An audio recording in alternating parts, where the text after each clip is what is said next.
So today is the night of Thursday. I extend my greetings to all of you.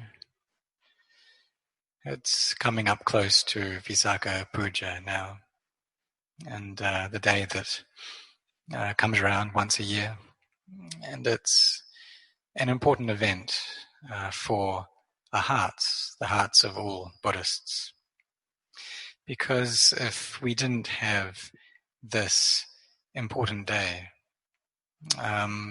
then we wouldn't have the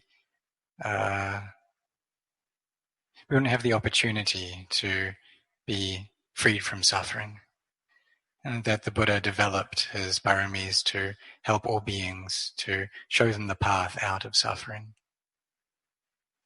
So on this day we recollect the Buddha's birth, his awakening, his final nibbana. But before he took this last birth, he was very intent and sincere in his determination throughout many lives to help all beings be freed from the cycle of birth and death, to relieve them from the suffering that they have in their hearts.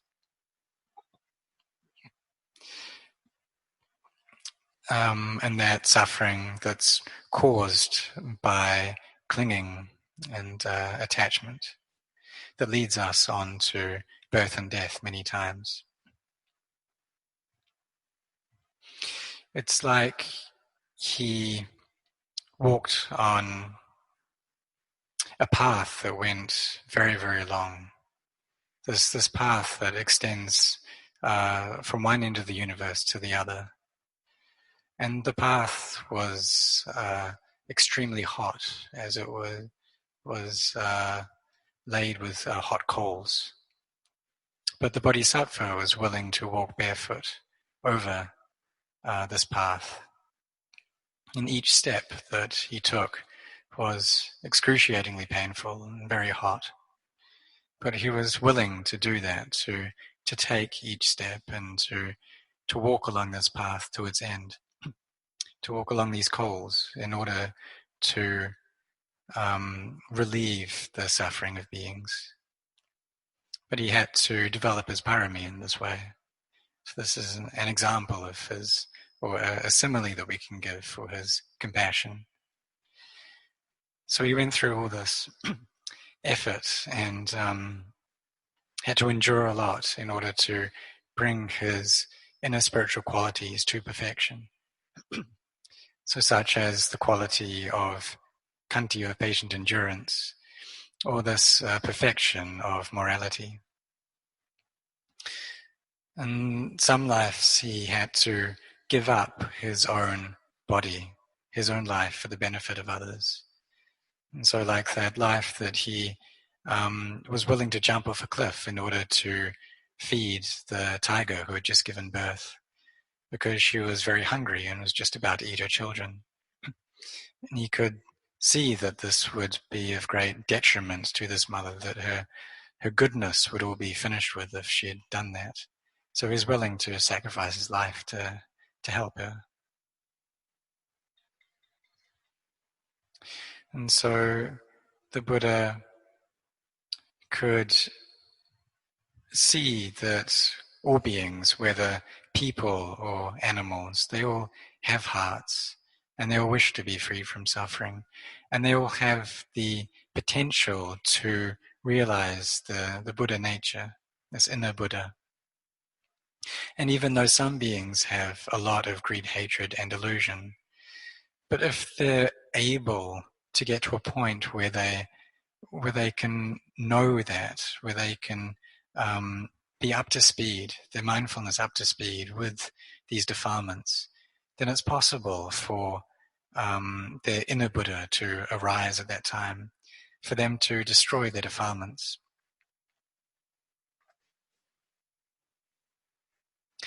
And so the Buddha developed his paramis until they were all complete, and then he took this final birth, a birth into a normal human being, a normal human body, with all of the normal parts that we have. But really, he wasn't normal. and that the paramis that he had were superior to any human being or deva or Brahma, because he had been developing these for an extremely long time. So the Buddha had this great compassion to, and this compassion, we can't find an end to it. It's limitless, and that's why he took this birth for us. As a child, he went to study at school and learnt the knowledges and the subjects of that time, and he was proficient in all of them. He later went to study meditation, but even before that, when he was just 7 years old, he was able to get into the first absorption, the first jhana. And all of the subjects that he put his heart to learning, he could succeed in all of them. He was able to reach the same level of knowledge as his teacher. And this was in preparation for him taking the throne after his father. But he was just willing to, or wanted to attain the self-awakening and the knowledge that comes from that.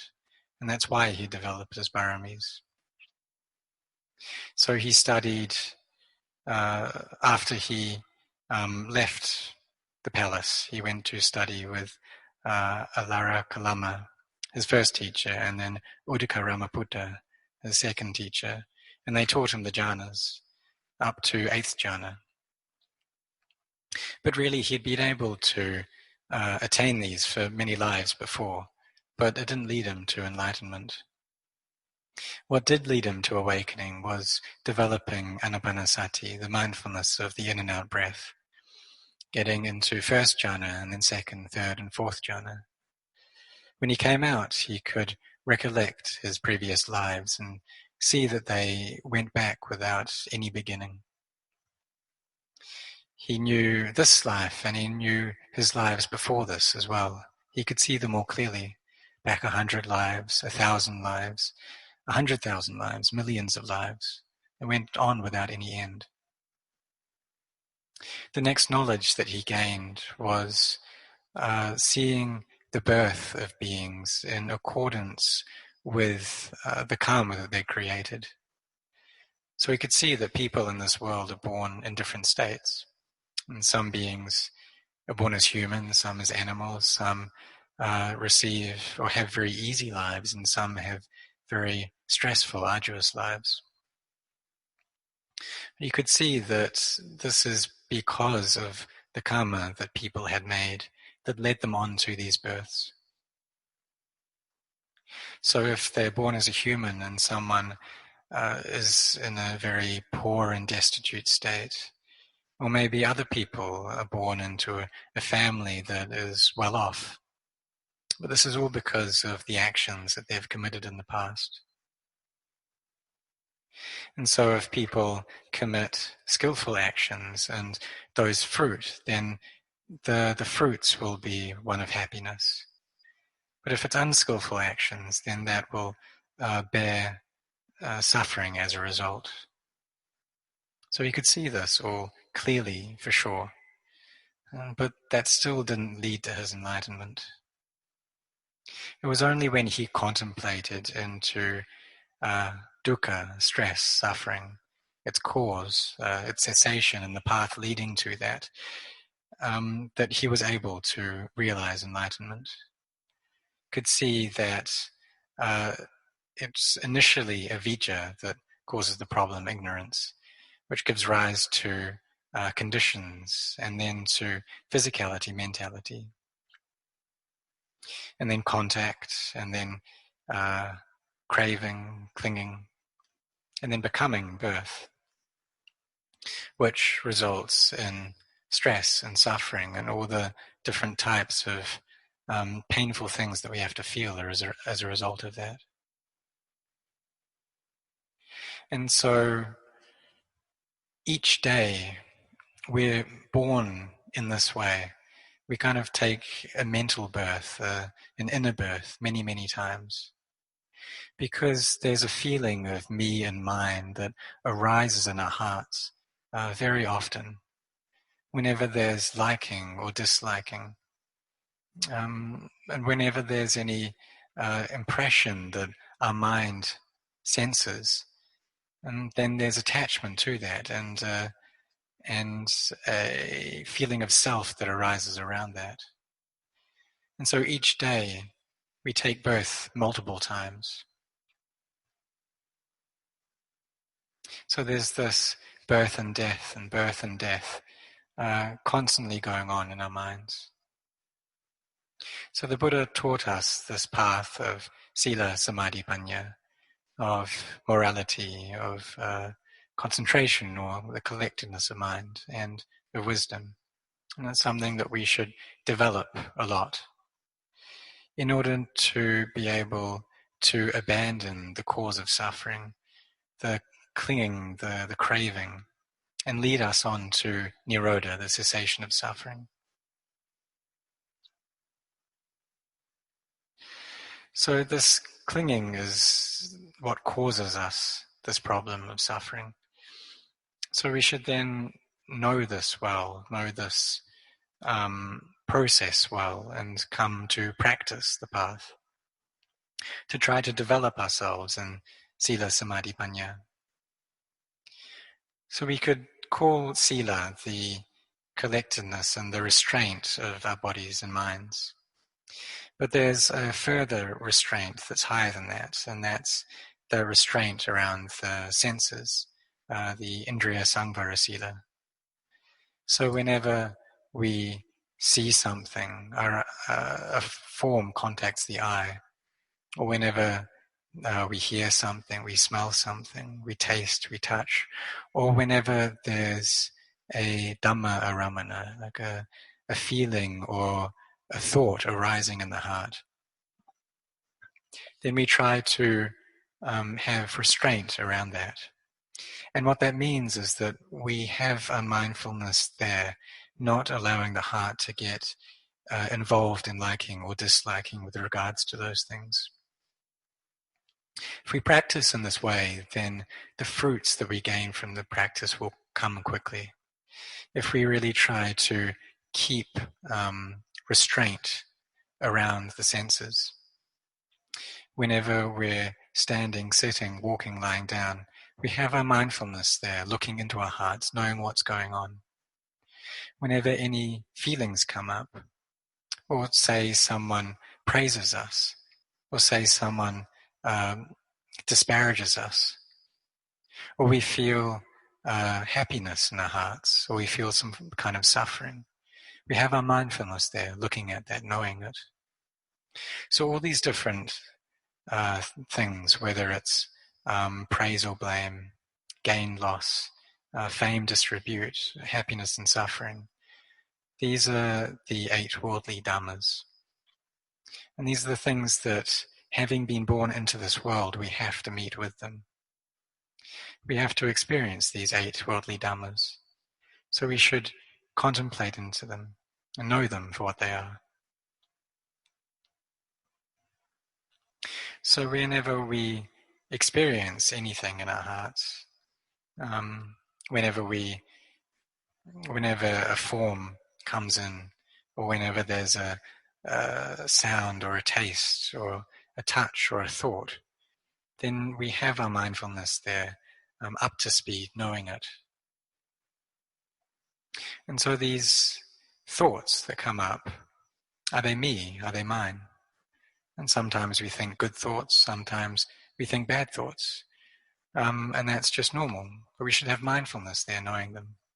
And it's of the nature of our brains to do this, to think like this. But if we know them in time, if our mindfulness is up to speed with our thoughts, then it won't create a problem for us. We can then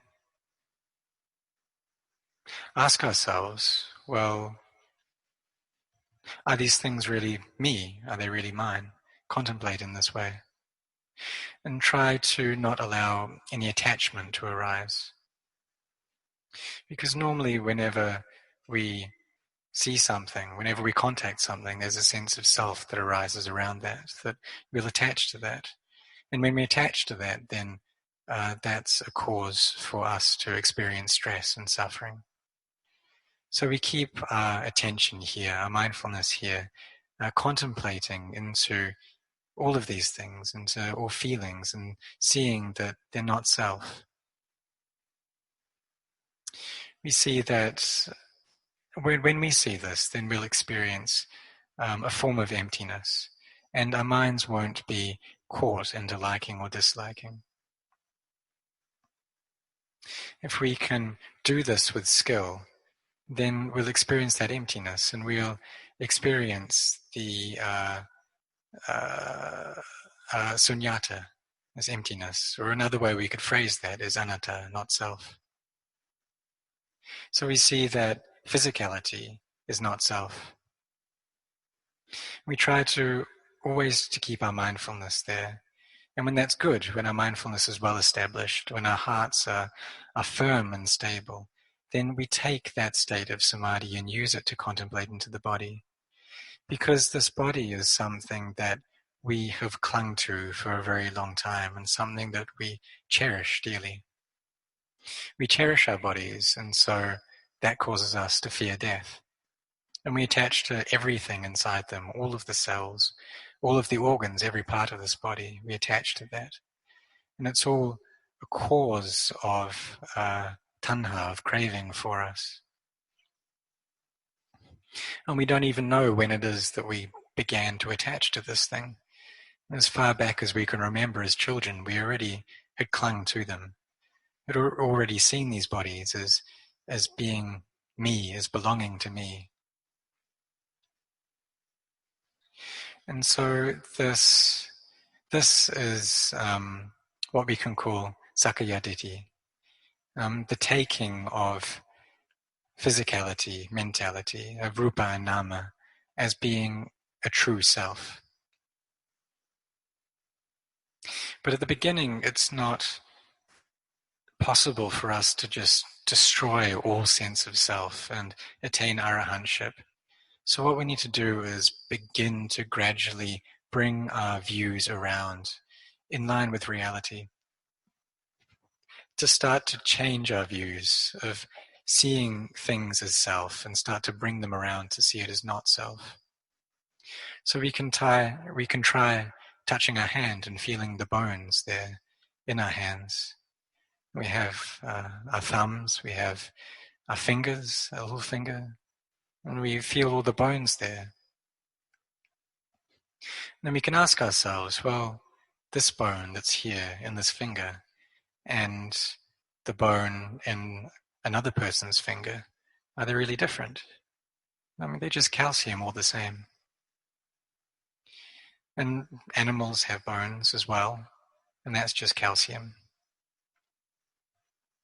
So, but it's a mind that differentiates these things, that discriminates like this, that separates things out into animals and people because of the clinging that's there in our hearts. So when our minds have reached a state of peace, then we should use that to contemplate this body, to teach ourselves that it's not self, until we're able to accept that. We can accept that truth.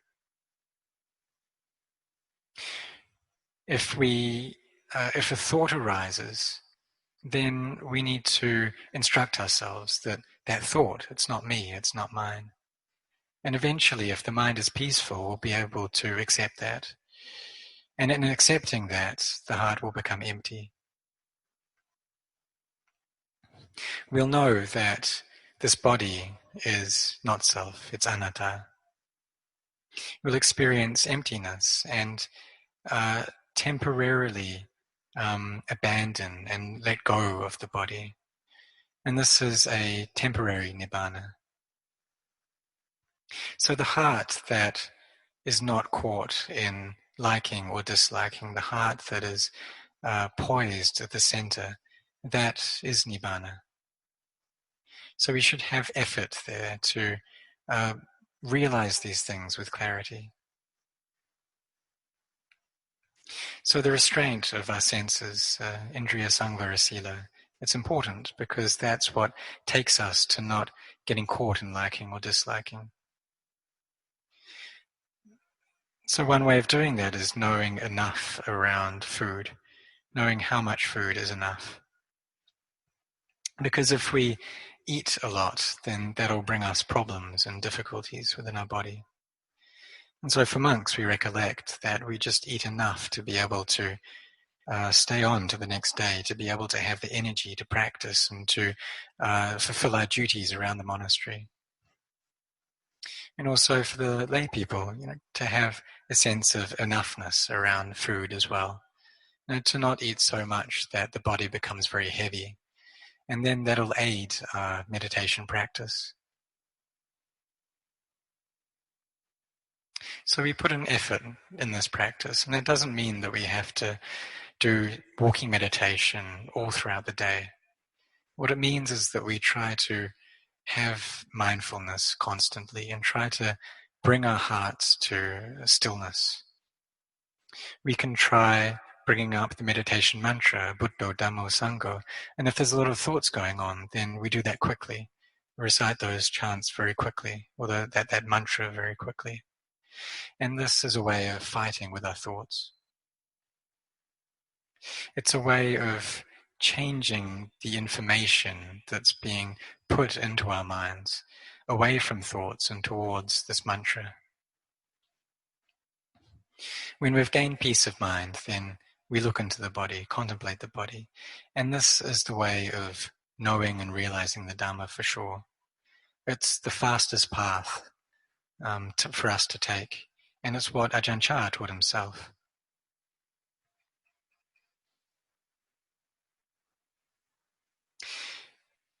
And I myself walked this path as well, and I've gained the fruits from that path. And so we shouldn't have doubts about it. But even if we do have doubts, just carry on practicing and give the Kruba Ajahns, these great teachers, the benefit of the doubt.